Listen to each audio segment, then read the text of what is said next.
Patrick, co-founded 𝗕𝗏𝗓𝗏 with my co-founder Vince, but been working on this company, this project for quite some time now, and basically started out with sensory neurons. So it was our first thing that we did, and then we just committed to making it the best it could be, and then continued to build around the whole ecosystem. So I'll talk a lot about sensory neurons, but also some other cell types and kind of the pain circuit. So as I said, founded 2018, we're an academic spin out from the University of Minnesota. We have an independent facility in Minneapolis, and we manufacture iPS-derived cells. So we try to launch about 1 to 2 cell types per year. And internally, our capabilities are cell culture, fluorescent imaging, and microelectrode arrays. And our core technology platform is directed differentiation. So the figure on the right is kind of how it looks. You have all these fate decisions moving through time embryologically, and you have different branch points. And basically, we've just been branching as much as we can and characterizing cell types that we can make off those branches. But we're consider ourselves experts in embryology. We're understanding developmental landmarks, morphogens, chemistry that goes into creating these landmarks. And we are developing new protocols from, completely from scratch. While the literature is often informative, you run into hints here and there, but for the most part, we are empirically determining what's the best way to go about this. And we manufacture these cells this way for maximal functionality and in vivo comparability. We all know there's like different ways to manufacture differentiated cells, but we believe that directed differentiation gives you the best chance for functionality. And our goal probably as a company is to make every cell type, but we're kind of being methodical about it. And we have key quality attributes for our differentiation procedures where we try to get every differentiation to fit within 1 week. We have 5 products on the market now that fit that specification, and we have a few more launching this year that also do that. So that gives us a high degree of confidence that you can differentiate most cell types within 1 week using directed differentiation. And we're targeting 70% purity for these derived cells. And then we try to do very careful comparisons to primary cells as the true comparator rather than comparing to stem cells or comparing to other iPS-derived cell types. So as a company, our product families, this is how we kind of interact with end users. You can bring your own stem cells. We have differentiation kits because these differentiations only take a week. They're really easy to productize and have success in other people's hands. And again, there's no genetic overexpression to pull this off. For people without expertise in culturing stem cells, we do cryopreserve the cells and ship those. And those are like ready to plate and mature. And the third category is more or less, differentiation service. So if you have blood, we like to work with blood primarily, or if you have iPS cells, even better. We can take those inputs and then output one of our standard products with a pretty simple differentiation service. Our turnaround's pretty good on stem cells, about 30 days or so, and then blood, it takes quite a bit longer because you have to reprogram. So those are more or less our product families. And our goal in general with pain biology is to complete the circuit. So we want to move more toward like a cognitive pain circuit. Pain is experienced in the brain. We know it travels from the periphery to the brain, and we want to understand like all the cell types involved, be able to produce those and then put them together. So think about the pain circuit, from the periphery, from keratinocytes through the sensory fibers, Schwann supporting cells, gets into the dorsal horn, travels up to the thalamus and into the sensory cortex. That's the ascending circuit. And if you think about analgesia, which is kind of the end goal, within each compartment, there is a solution. So topically, you can use lidocaine. Systemically, you can infuse suzetrigine, which is a NaV1.8 inhibitor that's brand new, and that targets the nociceptor. Gabapentins are kind of anti-seizure medication that's thought to function at the dorsal horn circuitry, and then you can take morphine or opioids sort of to reduce the experienced pain. So having all of these possibilities gives you an opportunity to kind of do drug development in all these compartments. So we as a company are trying to create this core circuitry and then sort of modularize the target. So if you have the whole sensory pathway, you can take the upstream cell, whether it's skin, muscle, bone even, and then theoretically plug that in, and then still look at the core circuitry as a readout. So our pain portfolio now is for kind of within the circuit cells, and then we're still working on the target cells, but we have our real DRG, which are kind of like a cervical dorsal root ganglia type cell. We have our Schwann cell precursors, which can eventually be Schwann cells that align and potentially one day myelinate the sensory neurons. We do make the dorsal horn neurons, so that's kind of the next synapse in the circuit. And then besides DRG neurons, we also now have trigeminal neurons, which are more related to facial pain. And we're still working on the core circuitry. There's a couple things missing. We have one thing launching this year that will be another part of it, but then we're still working on getting the whole thing all together. And then coming soon are the target cell types. So think about like the anatomy of our procedure. It's 7 days. It goes through all the expected developmental landmarks. We're not skipping steps per se. We're going from stem cell into ectoderm in 24 hours. That's kind of our claim to fame, so to speak.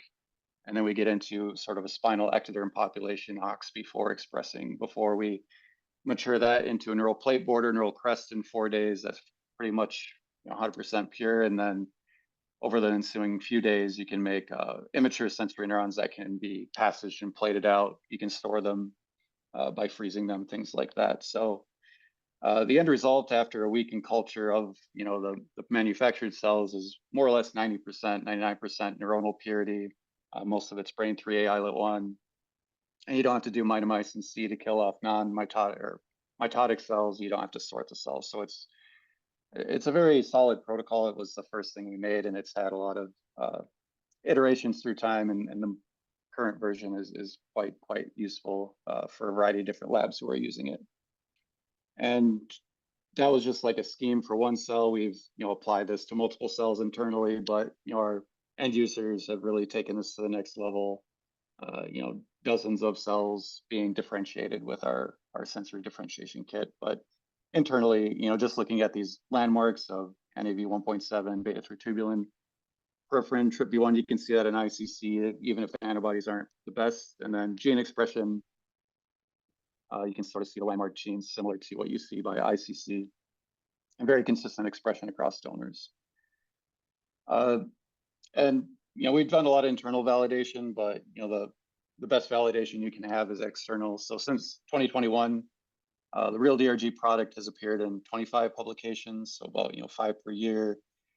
These publications have then been cited 359 times, and our second most highly cited publication was from 𝗕tože Shane's lab, working on those nucleus proposal cells, where he showed that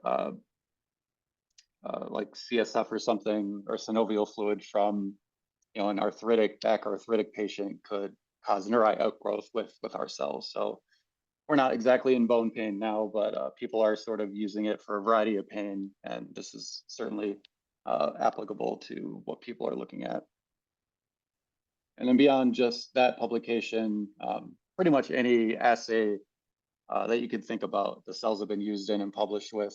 We have a transcriptomics paper that's on bioRxiv that will be published soon, so you can do transcriptomic comparison with these cells. We've done some analgesic screening with some collaborators on MEA, so they've kind of looked at blinded compounds or just screening compounds generally. People have done patch clamp electrophysiology for both sodium currents, TTX resistant currents, piezo. People have transfected the cells with short hairpins, knocked down various targets, so they're generally useful for a variety of different things. And then that was the DRG, and then more recently, and this is not really published yet because it's so new, but trigeminal neurons are thought to be a little more sensitive, so we thought it could be a more relevant or more sensitive pain model. And in our characterization so far, it seems to be, a cut above of what we have even now. So in terms of like TRPM8, NAV1.8, those are actually expressed in trigeminal neurons that we make higher than the human DRG. So this is like primary human DRG from people. If you do qPCR on that, we've done sequencing on this to show as well that these trigeminal neurons express those targets even higher than, quote unquote, the real thing. Although we don't have a direct trigeminal in vivo comparison. And 𝗕𝗕1 is approaching the level of DRG. So it's not quite at the level, but it's still very high, and it's elevated over our current real DRG product that most people are using. And again, looking at what these cells can respond to for the trigeminal, they are very, very sensitive to capsaicin. So this is just quantifications of a raster plot showing, with the DMSO control, not much activity is induced, whereas with the capsaicin, at very low levels, as low as 100 nanomolar, we tend to use between 100 nanomolars and 1 micromolar capsaicin. You see a very drastic increase in activity, and then it slowly kind of fades away. So it's a very good model for capsaicin-induced activity.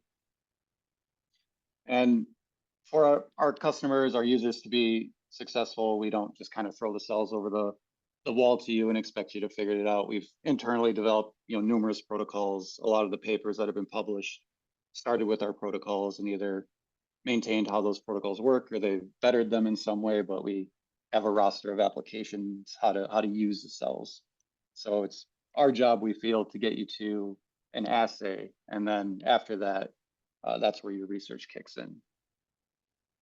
And in the US at least, and I know Europe has kind of led the charge on reducing animals in testing, but the US FDA has sort of taken its efforts to the next level. And when you think about cells alone, it's more and more important to have multicellular systems. So you want cells, tissues, organs to sort of better understand how biology works in a human setting, and then hopefully replace animals. So this is sort of the next step. Are nociceptors enough? Can you take it to the next level? Which is why we've created 𝗕𝗕1 precursors, and they, culture with the sensory neurons, they align. Assays like chemotherapy-induced peripheral neuropathy, where you're looking at peripheral neurotoxicity, you don't often know if it's like a sensory or if it's a glial toxicity. So having a more complex model allows you to look at that. And then also, when you think about the pain circuit, is it enough to look at the activity of the nociceptor? Do you have to have a readout in the dorsal horn to know if the effects are real? So that's why we developed the dorsal horn. And you can see microfluidically, you can culture them, DRG on the left in this case, dorsal horn on the right, showing like the DRG sprout fibers into the dorsal horn. And I don't know if the movie played well, but this is just stimulating the DRG and then seeing some flickering in the dorsal horn soma. So they are synaptically coupled, and then people are starting to use these now to see if they can drug different compartments, see differential responses and things like that. And then last but not least, we're sort of developing things all the time, this being kind of a bone pain group, and chondrocytes maybe not completely relevant, but we're thinking about these target cells. We're not currently working on chondrocytes sort of as a joint pain model, but it is something that I'm sure people are interested in. So we don't know much about this, and like, how do you model it, things like that. So it'd be interesting to have a discussion about that in the future. Should we go down this path? Is it worth us to do it, and hear like how easy it would be to have a good readout for that? So in summary, we've invested quite heavily in pain biology tools. It's sort of how we got our start. And once we had a little bit of success there, we didn't stop. We just kind of doubled, tripled down into it to kind of continue to flesh out this whole ecosystem. So in terms of, a pain ecosystem, I think we have most of the cell types involved in that. And we have a unique product flexibility in terms of, we sell differentiation kits, we sell cells, we do services. So we're kind of an all-in-one integrated supplier of anything related to pain and pain modeling with iPS cells. So with that, thank you, appreciate your time. And if you have any questions at the end, or you can follow up with us offline at our website, anatomic.com, or you can email us directly at